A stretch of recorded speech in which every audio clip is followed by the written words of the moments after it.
నమస్కారం. శ్రీవార్త న్యూస్కి స్వాగతం. సజ్జల రామకృష్ణారెడ్డి బెదిరింపుల వివరాలను బయటకు పెట్టిన ప్రభుత్వ ఉద్యోగ సంఘం నాయకులు సూర్యనారాయణ శర్మ.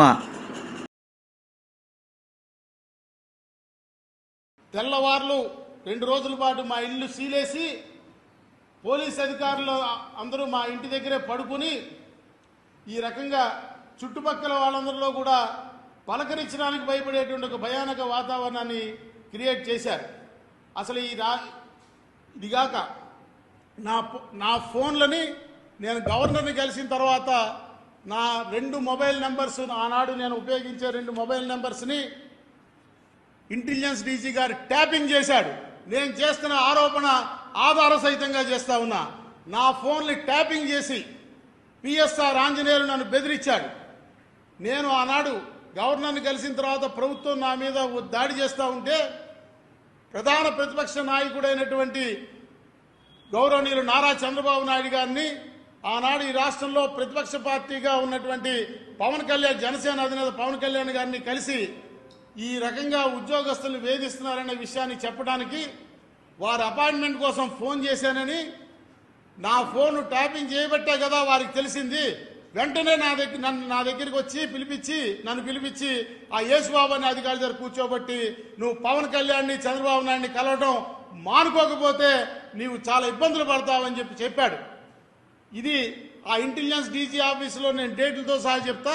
వారి సీసీ కెమెరా రికార్డింగ్లో నేను ఆఫీస్కి వెళ్ళిన ఉదంతం ఉంటుంది. ఆఖరికి జూన్ 1వ ఇంకా నేను వినకపోతే జూన్ 1వ తారీఖు నాడు రాత్రి 7 గంటలప్పుడు ఇక్కడ మా అసోసియేషన్ ఆఫీస్కి కింద నా రూమ్లో నేను ఉండగా ఒక అధికారిని పంపించి నన్ను వీడియో కాల్ ఫోన్ మాట్లాడమన్నాడు. ఆనాడు ఇప్పుడు నా ఫోన్లు వాళ్ళు ఏదైతే పట్టుకుపోయారో 7780729097 అనే నా మొబైల్ నెంబర్తో వారికి వీడియో కాల్ మాట్లాడిచ్చారు. ఆ వీడియో కాల్ మాట్లాడినప్పుడు నువ్వు రేపు ఉదయం 8:30లోగా సజ్జల రామకృష్ణారెడ్డి దగ్గరికి వచ్చి క్షమాపణ కోరి నువ్వు కోర్టులో వేసిన కేసులని నువ్వు విత్డ్రా చేసుకోకపోతే 8:30 తర్వాత యు ఆర్ నో మోర్, భగవంతుడు కూడా నిన్ను కాపాడాడనే పదాలు వాడాడు. నేను వారిని అడిగా, ఆల్ ఇండియా సర్వీస్ అధికారిగా ఉంటూ ఇలాంటి పదాలు పదప్రయోగం చేస్తూ ఉన్నారు, నో మోర్ భగవంతుడు కూడా కాపాడలేంటే అర్థం ఏంటి, ఫిజికల్గా ఎలిమినేట్ చేస్తారా అని వారిని నేను ప్రశ్నించా. అవన్నీ నాకు తెలీదు, ఎస్ఆర్కే చెప్పమన్నాడు, చెప్పాను అని చెప్పాడు. ఆ మర్నాడు జూన్ 2వ తారీఖు 2023 నాడు ఉదయం అచ్చెన్నాయుడు గారి సహకారంతో నేను నాడు ప్రతిపక్ష నాయకుడిగా ఉన్న చంద్రబాబు నాయుడు గారి ఇంటికి వెళ్ళాను ఈ విషయాలు చెప్పడానికి.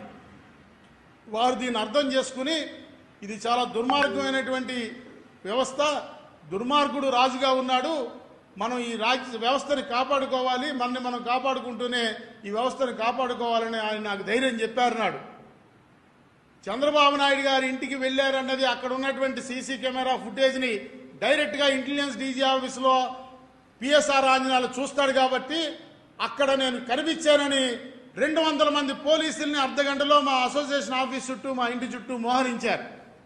నేను వారికి దొరకకుండా వెళ్ళిపోయానని నా డ్రైవర్ని, అనిల్ కుమార్ అనే నా డ్రైవర్ని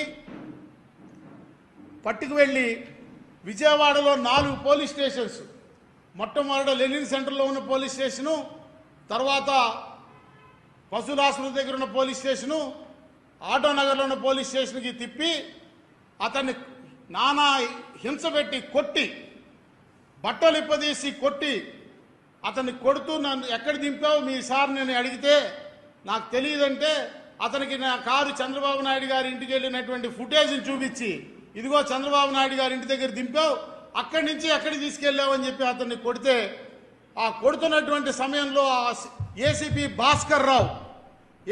భాస్కర్ రావు ఫోన్కి సజ్జల సార్ అనే పేరుతో కాల్ రావటం, దొరికాడా చెప్పాడా, ఆ సూర్యనారాయణ ఎక్కడున్నాడా దొరికాడా అని ఆయన అడగటం, లేదు సార్ అని మీరు చెప్తే, దొరికితే నన్ను క్షమించాలి ఈ పదప్రయోగం చేస్తున్నందుకు, ఏసేండి ఆ లంజా కొడుకుని అనే మాట సజ్జల రామకృష్ణారెడ్డి అన్నట్టుగా స్పీకర్ ఫోన్లో మా డ్రైవర్ విన్నాడు.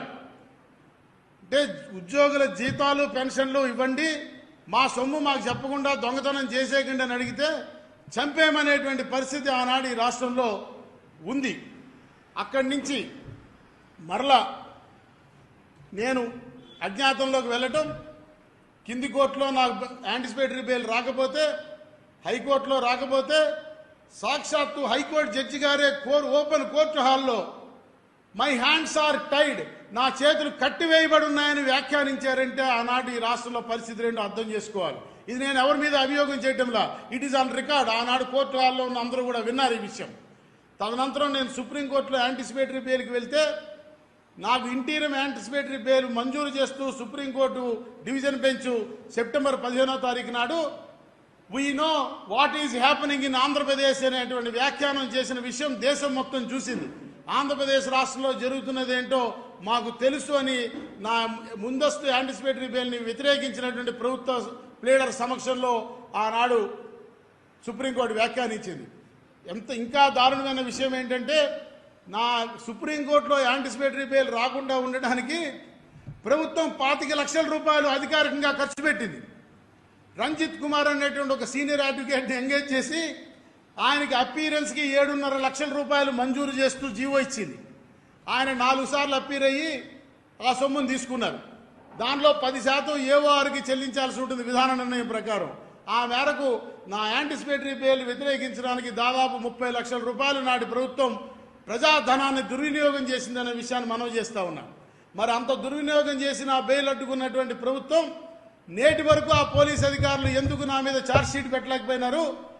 కనీసం ఎందుకు నన్ను విచారించి ఏమి విచారించారో సమాజానికి చెప్పాల్సినటువంటి అవసరం ఉన్నది.